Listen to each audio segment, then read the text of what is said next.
Welcome to Business Morning. It's a brand new trading week right here in Lagos, Nigeria. Let's get to the top stories that set your agenda. And definitely a lot of sentiment were driven in these markets this week. Started with the capital raising season. These are things to watch in the market this week. We know it's all about the capital raising for most of these tier one banks at this point. FBNH, UBA rights issue. We know tier one bank FBN Holdings are raising additional 350 billion naira by issuing new shares through public offerings, private placements or rights issues. That's for FBNH. They are targeting both domestic and international capital markets. The rights issue that commences 4th of November 2024 and ends 12th of December and will involve a sale of about 5.98 billion ordinary shares of 50 kobo each at 25 naira per share on the basis of one new ordinary share for every 6 ordinary shares held at the close of business on 18th of October. They also have another tier one bank, UBA, United Bank for Africa. They're raising 239 billion naira through a rights issue of 6.83 billion ordinary shares of 50 kobo each at 35 naira per share. The rights issue gives existing shareholders the opportunity to purchase additional shares in proportion to their current holdings, and it's been offered based on one new ordinary share for every 5 existing ordinary shares held by shareholders as of November 5th, 2024. These capital raises will definitely drive sentiment in the markets this week. Also, we have a bond auction. Federal government is hoping to raise about 120 billion naira. It auctions 2 saving bonds today. The amount is expected to significantly drop about 33% compared to the 180 billion naira raise in October, signaling a slowing down in bond offering by the federal government. Then from a macro standpoint, investors will continue to assess the likely impact of the proposed 2025 budget on different sectors. The government has a large borrowing plan. That could mean crowding out the private sector as well as high cost of capital. Let's get a check on the oil market. Now, oil prices have edged up today after fighting between Russia and Ukraine intensified over the weekend, although concerns about fuel demand in China, that's the world's second largest consumer, and forecasts of a global oil surplus, that's weighing on markets. But that, regardless of that, we see Brent managed to stay up above that $70 range, 0.3% up. WTI still sub $70 this morning, up 0.1%. Russia unleashed its largest airstrike on Ukraine in almost 3 months. That was on Sunday, causing severe damage to the country's power system and a significant reversal of Washington's policy in the Ukraine-Russia conflict. President Joe Biden's administration has allowed Ukraine to use U.S.-made weapons to strike deep into Russia. So we see all of that sentiment there playing into the oil market. So other stories, Dangote Petroleum Refinery is offered to supply 60 million liters of premium motor spirit, publicly called petrol, to the Independent Petroleum Marketers Association of Nigeria weekly, which translates to about 240 million liters monthly. It was gathered from the association that the refinery agreed to give about 60 million liters of PMS to IPMAN members weekly, depending on patronage. This came as it was gathered that the $20 billion Lekki-based refinery is aiming to raise billions of dollars to import crude oil and increase production. All right, now let's get a check on what's playing out. That's for the FX market. That's for the close on Friday. And yeah, it was weakness there. 0.12% down for NFM, closing at 1,652 naira from previous 1,650 naira to the dollar. NAFEX window, 1,666 naira. That was the close, also down 0.32%. So we see both windows there closing in the red. That's for Friday. Other stories, to see the Raw Material Research and Development Council, they're saying that they sponsored a bill currently before the National Assembly, which makes it compulsory for raw materials being exported from Nigeria to have a minimum of 30% value addition. The Director General, Chief Executive Officer of RMRDC, Professor Nayalugo Martins, he disclosed this in Lagos during an interactive session with members of the Manufacturers Association of Nigeria, said the bill has already passed the first reading. They're making significant strides in policy reform by sponsoring a transformative bill in the National Assembly. That's according to him, and definitely it's to mandate 30% value addition to all raw materials before export. And that definitely is a big one. I'll be looking at how it's going to scale other readings for the National Assembly. So our first conversation now is all about plans, spending plans for 2025. I will see as Nigeria's population there is increasing, it's making it more, making spending, by the government. They have to increase spending, going forward. And looking at the 2025 proposed spending plan, we see about 60% in 2025 will be spent on employee salaries, mainly because of the new national minimum wage. Yeah, all of that minimum wage you see from the 70 to 80,000, some state governments paying even higher. All of that is going to play into the budgets for states and for the federal government at all levels. Let's talk to Mr. Ugodre Obichukwu, who's the CEO, Nairametrics, joining me via Zoom. Great to have you on the show. Great to be here, man. How are you? I'm fine. So it's another year, another budget, and this time it's over 40 trillion being budgeted for 2025. Talk to me about your first reaction to this number. Does it inspire confidence, for you, for the Nigerian economy? Not exactly. Kind of sounds like someone told me that it's another Houdini budget. A bit of maybe like a fiction. But personally, it's ambitious in Naira terms. Even though, if you look at it in dollar terms, this is just roughly $30 billion. Not too far off from what we had last year. So in dollar terms, we haven't actually increased the size of the budget. But in Naira terms, we're at 47.9 trillion. But what kind of worries me, Ladi, is that yet again, we are going into another, year of budget that could see us incur a significant or a sizable budget deficit. The budget deficit that we're seeing based on, MTF. By the way, MTF, which is the medium-term expenditure framework, essentially just is a set of assumptions that guides how government plans its fiscal policy over the next 2 years. It's basically done every 2 years. So this time around, the MTF is suggesting a budget of 47.9 trillion in terms of total budgeted expenditure. However, again, revenue is largely short of that. Revenue is just shy of 30 trillion. So we're already looking at a fiscal deficit of about 13 trillion in 2025. Ladi, put that into context. Last year, I think fiscal deficit was about 9 trillion. 2023, when I say last year, I mean this year, 2024 budget. 2023 budget happened to be, I think, one of the largest fiscal deficit we had incurred before now. It was around 11 trillion or so. Now we're seeing 13 trillion. This is obviously record fiscal deficit. And when you say fiscal deficit, for those who don't understand, for the viewers who might not know, it means additional debt that the government needs to borrow to finance the budget shortfall. And going by their plans, they plan to borrow fresh 9 trillion, a combination of course, local debt borrowing and then foreign debt borrowing as well. And then hoping that the likes of the World Bank, or IMF, which we tend to call multilateral organizations, and then of course, bilateral countries, maybe the likes of Brazil or China or India. We just saw the India president visit a couple of days ago, could now chime in the balance. And that's how the government plans, to address its deficit. But here's the catch. I'm looking at this and I'm seeing, oh my God, in this particular budget, Ladi, debt service alone is going to go up around 15 trillion. 15 trillion naira on debt service alone.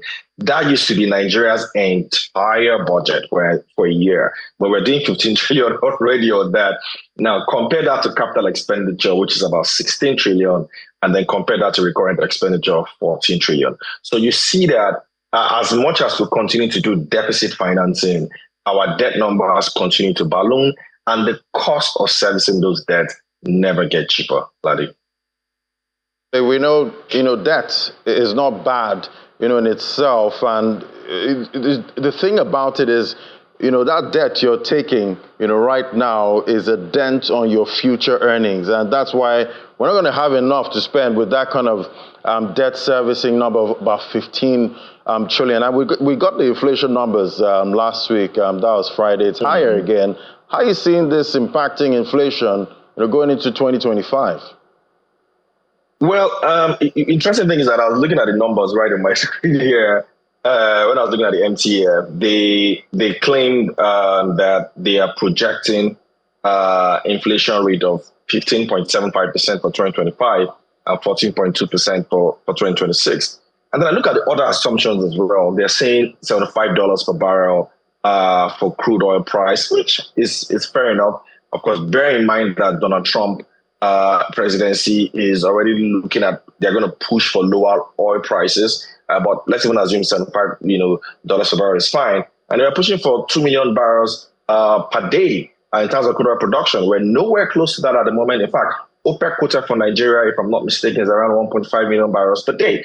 So it looks like the projection is quite optimistic. And then you now throw in inflation rate of 15.75. It just doesn't kind of augur well. Inflation rate for today is closer to 34%. And so you're suggesting that by the end of next year, inflation rate is going to basically halve. I really don't see how that works. We can come back here a year from now and then we'll look at whether it's correct or perhaps wrong. But Ladi, I don't see how we're at inflation rate of about 15.75%. So you kind of look at these numbers and you say, well, you know what, at the end of the day, this is just MTF. By the time they roll out the final budget, maybe some of these assumptions might have changed. But as things stand, it looks more like Houdini to me. All right, and maybe, we can add prayer, to get some of these assumptions, going forward. But, talk to me about monetary policy now. What are you expecting for the MPC? We have the last meeting, for this year. How do you see all of this playing into the decision? I mean, not an easy job for the folks at the Monetary Policy Committee.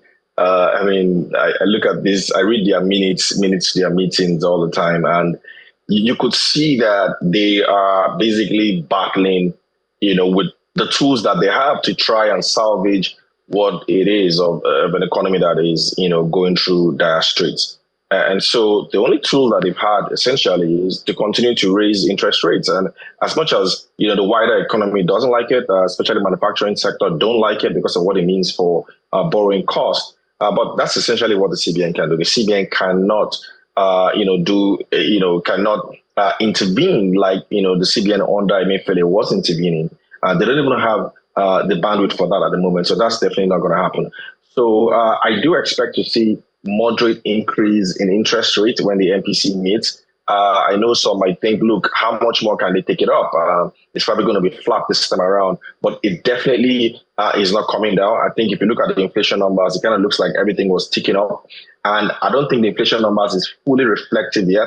It's just reflected a portion of the increase in fuel prices that we saw in October. But we know that fuel prices have even become a bit higher in November. Prices are likely also going to inch up higher as we approach the Yuletide season.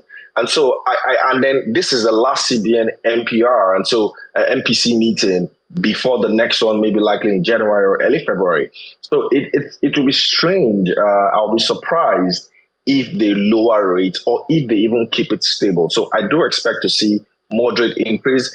And if I'm gonna wager, I'll probably say 25 basis points might just be what what the central bank might do. Right. It might be unpopular, but it looks like that's the best decision in my own opinion. Right. I do envy, most of the other central bankers are already cutting, by 25 basis points, but we're looking at hiking. Well, thank you. Always great having your perspective, Ugedre Obichukwu, CEO, Nairametrics. Thank you so much.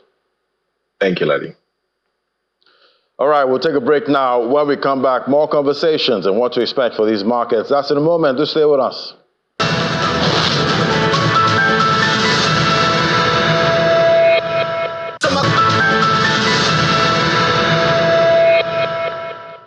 All right, so our next conversation, we see as Nigeria's population ages, financial institutions are recognizing the need to cater to the unique needs of senior citizens. And we see Stanbic IBTC Bank has taken a proactive approach by introducing the Senior Citizens Account, a bespoke banking solution designed specifically for individuals aged 50 and older.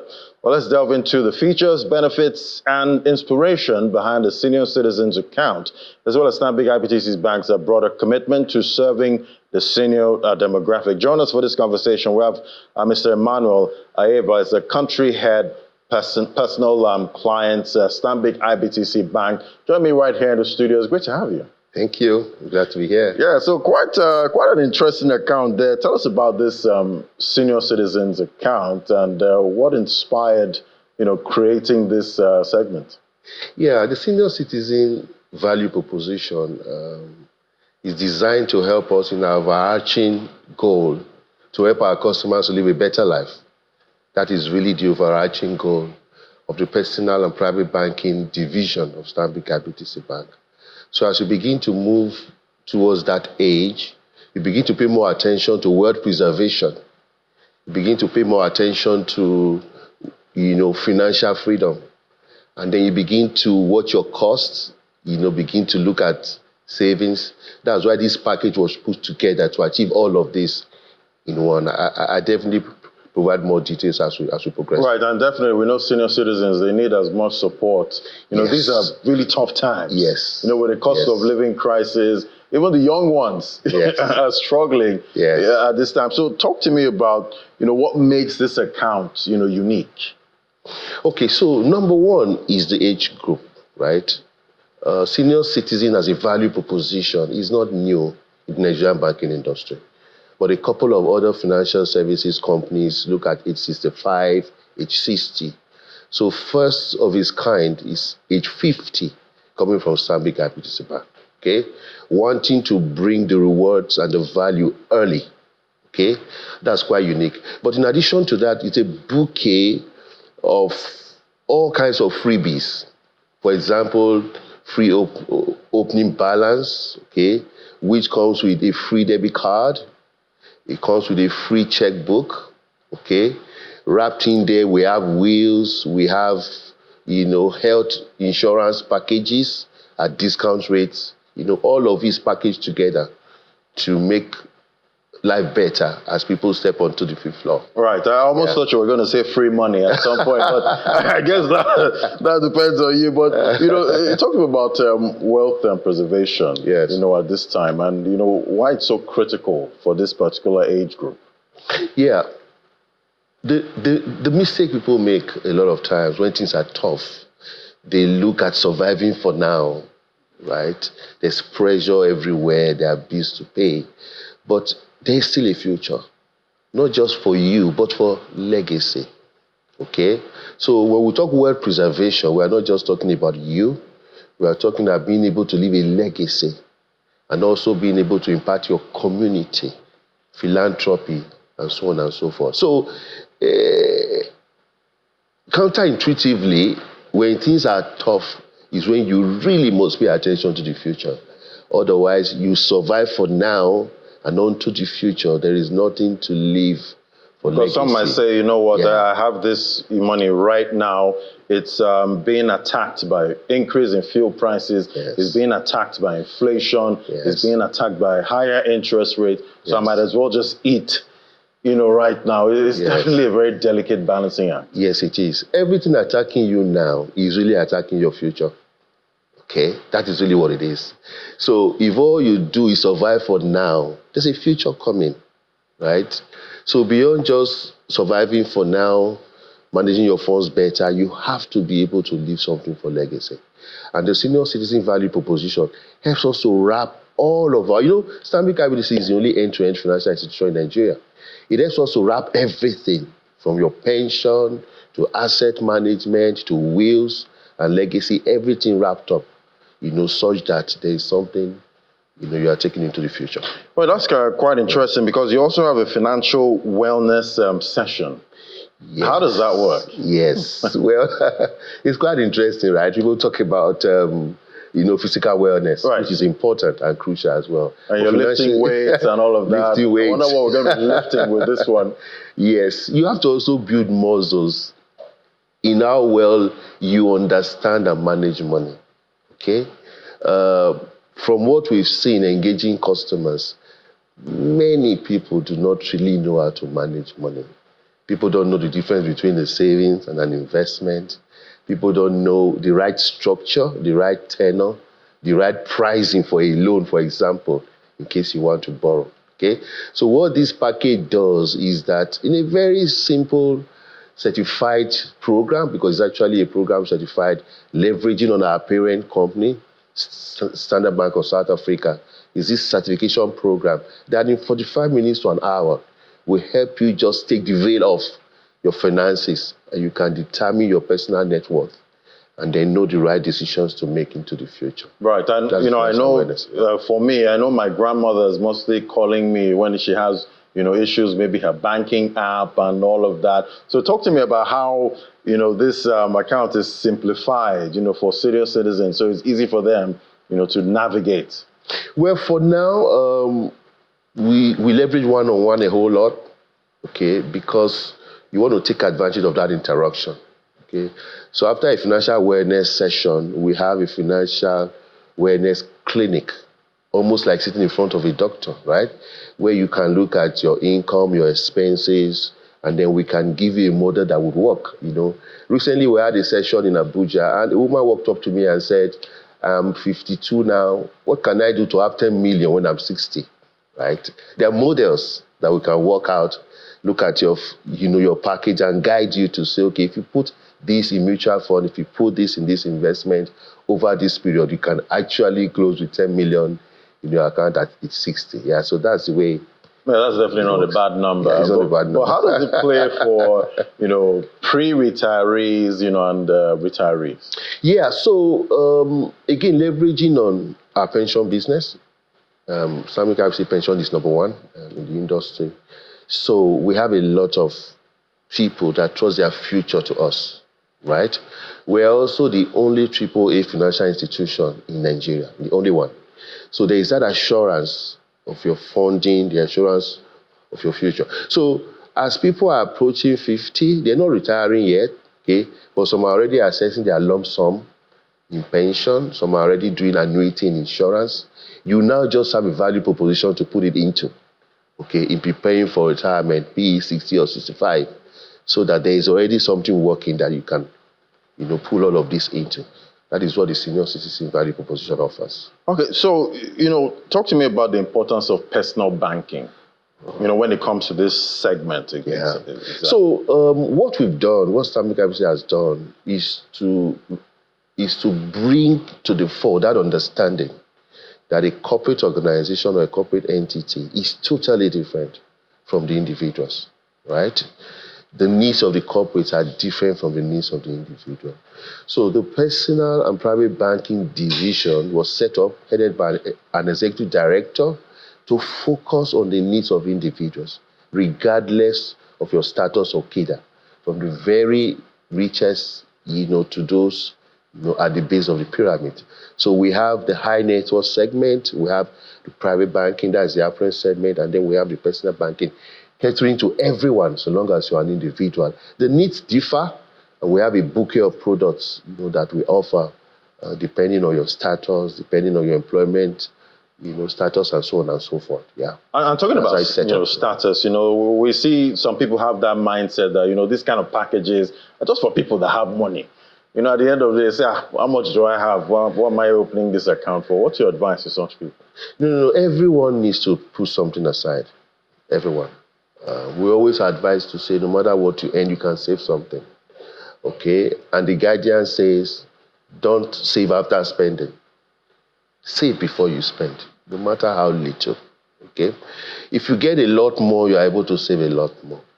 But if you get little, you are also able to save little.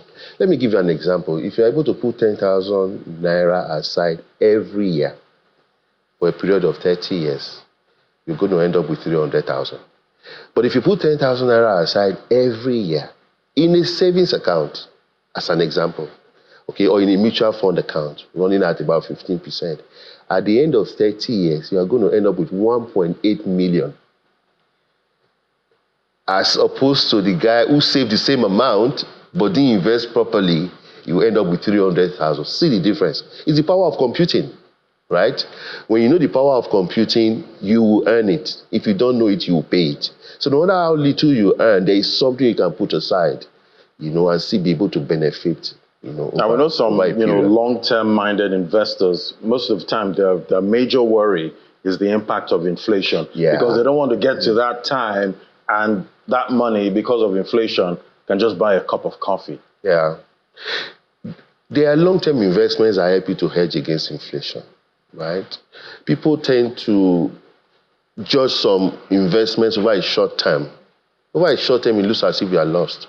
But if you are able to do long-term investment and allow, just like I explained, the value of compounding to work on it, you can end up with, a CAGR of 30, 40, 50%. It depends on how long and the right, instrument that you invest in. But there are really instruments that can help you hedge against inflation over a long time. So much to hedge against. Yes. At this point, there's also currency devaluation, and definitely you want your investment to be compounding, as much as possible. So, talk to me now. What sets, Stanbic IBTC aside, from all other, tier one banks offering this kind of package? Yeah. So I give an example. Number one, we make the offerings early at 50. We don't wait at 60 or 65.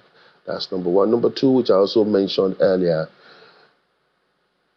our AAA rating stands us out, right? It puts us head and shoulder above.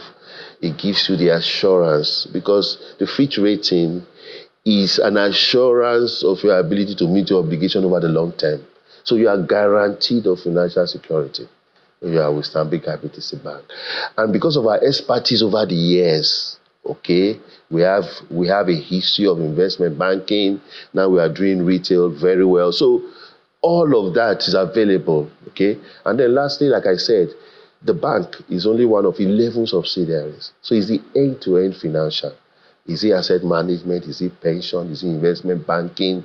Is it portfolio management? All of it is available, And then just to chip in, our senior citizen offering has a rich insurance package, discounted, inpatient, outpatient, a 24-hour telemedicine offering is also in there as well. So it really is quite a robust package, to take advantage of. Quite interesting. So I'm going to be calling you. I know 50 is a long while away for me. Yeah. But I guess when I turn 50, I'll give you a call. Thank you so much, Mr. Emmanuel Aiva, the country head personal client, Stanbic IBTC Bank. It was great to have your perspective. Thank you very much. Thank you. All right, so there you have it. So much to unpack today. The markets are open right now. We'll give you a summary of what's playing out at intraday for the local bourse and most of the global markets that we track. That's at 1 p.m. for Business Incorporated. Thank you so much for watching. I'm Ladi Williams. I hand things over now to the Sunrise Daily team.